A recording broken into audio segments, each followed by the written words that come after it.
Did broken heart syndrome hasten the death of former President Bush?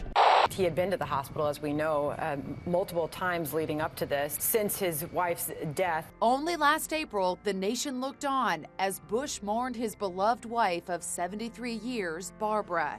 The day after her burial, President Bush was rushed to intensive care. The diagnosis? Sepsis, a serious blood infection. I said, wow, talk about a broken heart.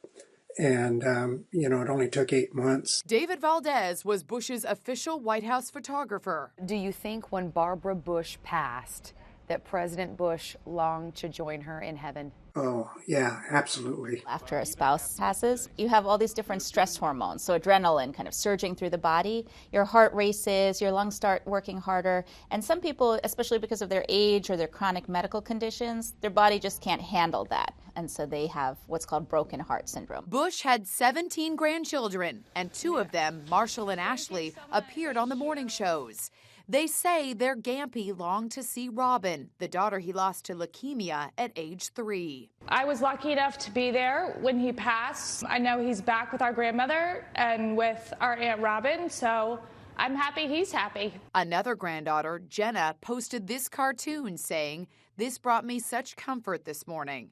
It shows the former president reuniting with Barbara and little Robin in heaven. "We waited for you," Barbara is saying. We spoke to cartoonist Marshall Ramsey. I just know how much he loved his wife and how much he loved his child, and I knew that was what he probably wanted the most. I think it's appropriate to recognize the passing of a wonderful man who dedicated his life to service. At last night's Kennedy Center honors, singer Gloria Estefan paid tribute to Bush. Saturday Night Live also remembered Bush with a flashback to comedian Dana Carvey's famous impression and Bush's willingness to poke fun at himself. I think it's a fair impression.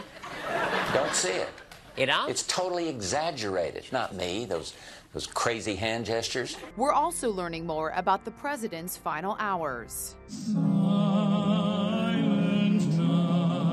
Irish tenor Ronan Tynan was invited by the family to visit the president. He sang Silent Night. Today, the Bush family, including his son George, looked on as the coffin was loaded onto Air Force One, renamed Special Air Mission 41, for Bush's flight to Joint Base Andrews in Maryland.